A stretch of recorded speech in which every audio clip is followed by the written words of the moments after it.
I love great conversations. Hi, my name is Angel Jones. Thank you for joining me on 12-minute convos where I help you create a brand of your own unique, real self. Listen in as I have conversations with amazing people from all over the world. Good night, Hilda Gore. How are you going on this wonderful, beautiful night? I'm so happy to be with you, Angel. Thank you so much for this invitation. Hey, it's a great pleasure to connect with you a second time around, Hilda. What part of the world are you in right now? When I met you, we were in Florida. That's right. I am in Washington, D.C., where I live. That's wonderful. Now, amazing audience, this speaks to the power of a conversation because I met Hilda at Podfest 2017 and we came outside because we're from the Caribbean to get some sun. Like we were standing in a direct sun, right? Because it was so cold, even though it was Florida, right? And Hilda came out, right? You were with a friend too, right? Yes, that's right. Yeah, and we just had a conversation, really amazing, and now she's on the podcast, really fascinating. So, Hilda, please tell us which of your talents that you operate within do you think is responsible for us connecting? Oh, that's a great question. I think it's just, I guess it's my people skills, which I'm at a loss right now because I didn't think I'd have to pinpoint what it was. But I love to connect with people, Angel, and I think you do too. And that's one reason we're podcasters, right? Like, I love talking to people, finding out their story, getting to know them. I'm just all about people. So I guess that's what it is. I just wanted to meet with you on that moment, connect with you and your wife. And now here we are so many months later on the air. It's fascinating how it connects. So, tell us about your podcast, please. It is fascinating, if I say so myself. What happened was years ago, I got involved with an ancestral health group called the Weston A. Price Foundation. And the reason I like them is because they are about food, farming, and the healing arts. So they're all about traditions from the past that inform our health today. And that really rung a bell with me. My mother's from Mexico, my father's from Cuba. And I thought, yes, what wise traditions can I learn from them and from their ancestors that will help me today? So I got involved with this group and I loved their information, but it was all in written form, pretty much, Angel. So I said to the head of the foundation, I said, we should start a podcast. And they agreed. And so we launched it in 2016. And now here we are, just coming up on the end of 2 years, and we've had thousands and thousands of people listening and quite a bit of success because I think this concept of wise traditions is resonating with everybody. Well, that is fascinating. So where did you learn, or who did you learn that skill from? Which is the skill of connecting the dots to make an end product possible for the value of others. I think I've always been a communicator. I lead music at my church on Sunday mornings, and I am a writer. I was a blogger before I became a podcaster. So I was always developing the skill of getting the word out, whether it's good news from the church or good news about health and wellness or what have you. And so I think it's just been something I've been honing, but I have to admit it's come rather naturally to me. Now the tech bit I did have to learn. That's one reason you met me at Podfest there down in Florida, because I knew I had to learn the ropes about how to make my sound better and how to edit better. But the key is really connecting with people, and that's something I just love. So that hasn't been too hard to learn. Which is pretty great, right? So tell us where we can go, Hilda, to find out more about what you do, even to access the podcast, right? Please. Oh, yes, sure. All you have to do is go to Apple Podcasts or any app where you get your podcasts and look for Wise Traditions. The minute you type in Wise, it'll probably be the first show to show up, which makes me really happy. I didn't know that when we named it. But to find out more about the Ancestral Health Group, your listeners should go to westonaprice.org. And that's kind of a long name, but it's the name of a dentist who went around the world and started first finding so much wisdom in the past and kind of bringing that to the forefront about our health. In terms of connecting with me, I would love it if your listeners would just check out my website, holistichilda.com. And of course, I'm on social media at holistichilda on Twitter, at holistic_Hilda on Instagram. And I'm really just about helping people be the best they can be.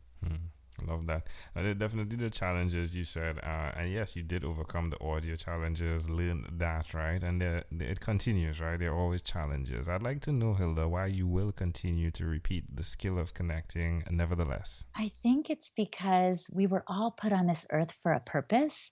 And there's an old movie called Chariots of Fire.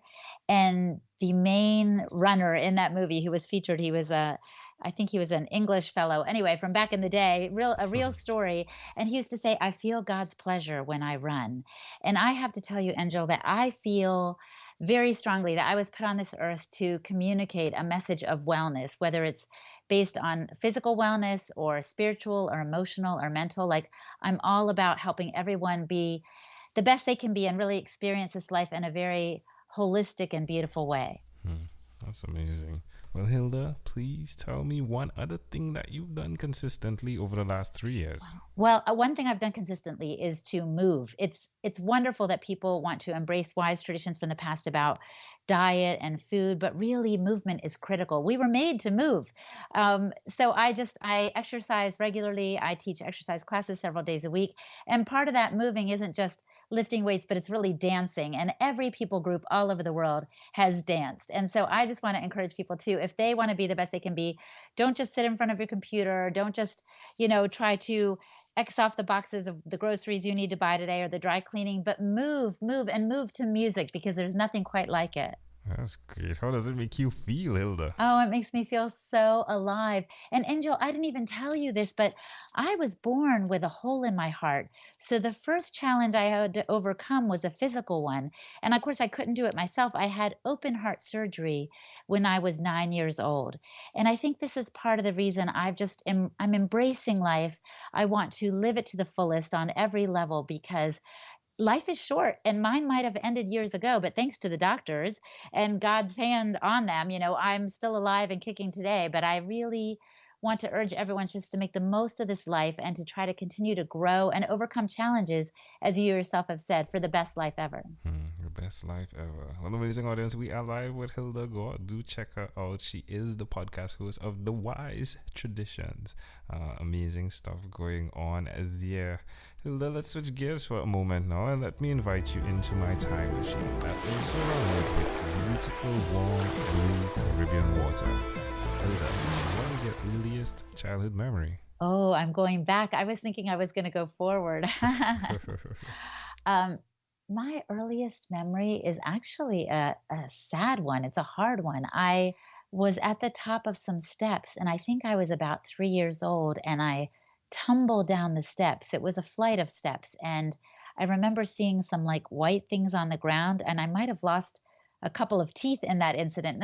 Now, it wasn't, a strange story where someone pushed me down or anything, but it just was kind of traumatic, and that's why it sticks with me. That's my earliest childhood memory. Yeah.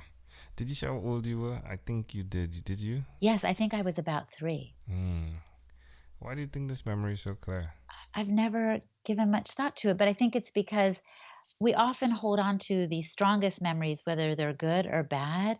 And I think it's clear to me because it was the first hard, rough thing I experienced. Well, can I offer an interpretation to the thought picture you created in my mind? Yes. Now, did you ever climb those steps again? I don't know. Okay. I imagine I did. Yeah. So my thing is that you fell down the steps, which definitely hurts, right? You lost things as well. Your teeth, pain, right? I could just imagine the pain, but the importance of getting up, and the value of learning the lessons. It's amazing how it connects the act of wisdom, if you would, or the value of wisdom that comes through experiences. And to see that you had that experience, grew in wisdom, and that you're doing that now where you've seen the experiences of others, connecting that and helping others to grow in wisdom is fascinating to me, that they both connect. Wow, that is fascinating. That is blowing my mind. Well, if we fast forward to when you were 12 years old, Hilda, what was your favorite song? Oh, probably. I'm a child of the 70s, so I would say That's the Way I Like It by Casey and the Sunshine Band. Definitely. That's the way I like it. That's right. I like it. Well, Hilda, we've arrived at our destination, but before we get off of this time machine, there's a small declaration form. So it's yes or no, possibly a bit more. We're going to go pretty quickly here. Are you ready, Hilda? I'm ready. Hilda, have you chosen someone to pass on your skills to? Yes. Are you married? Yes. Do you have children? Yes. Do you believe in God? I do. Do you have an inner circle of friends? I do. Do you watch TV for more than 3 hours a day? No. How about 3 hours a week? No. What about screen time, the phone and or the computer? Is it more than 8 or less than 8 hours a day? Less than 8 a day. Hilda, after 1,001 conversations in 3 months in 2016, I came up with a workbook thereafter. The name of it is called Yours, and it stands for Your Own Unique Real Self. And the idea is, as you answer questions, hopefully you're able to discover or uncover, if you would, your mission, aka your own unique real statement. If you had to share with us, Hilda, your own unique real statement, a statement that represents Hilda Gore, what would you say that is? Wow. Off the top of my head, I guess I would say it is to, it's a Spanish phrase, sacarle el jugo a la vida, and it is to squeeze every drop of pleasure and, how can I put it? Squeeze every drop of juice out of this life, get everything out of it. I think that's my statement. It's a statement I have for myself, but I desire it for others as well, to get as much out of this life as out of every heartbeat that we can. Love it. Hilda Gore, even if that heartbeat is broken, right? Even if that heart is broken, quote unquote termed broken, right? Even if there's a hole in that heart, to just keep going, right? Mm-hmm. Hilda, this was a great pleasure. Before you leave, is there anything else you'd like to share with our amazing audience? Just that they should keep listening to you, Angel, because I think you have a lot of wisdom and a lot of depth that everyone can benefit from. I appreciate that. And the value does come in conversations like these. Hilda, this was a great pleasure. One more time, I'd say thank you for being on what is inspired by 12-Minute Convos with Angel Jones. Thank you, Angel. Thank you for being on 12-Minute Convos with Angel Jones. Stay tuned for more from our advertisers. Diabetes is a mountain pandemic. It's a disease that's not acute but chronic.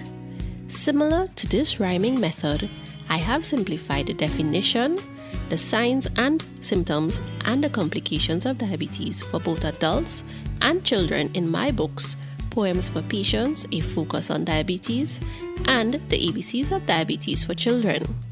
These books are available on Amazon.com, and for more information, you can visit my website, poemsbyaj.com. That's poemsbyaj.com.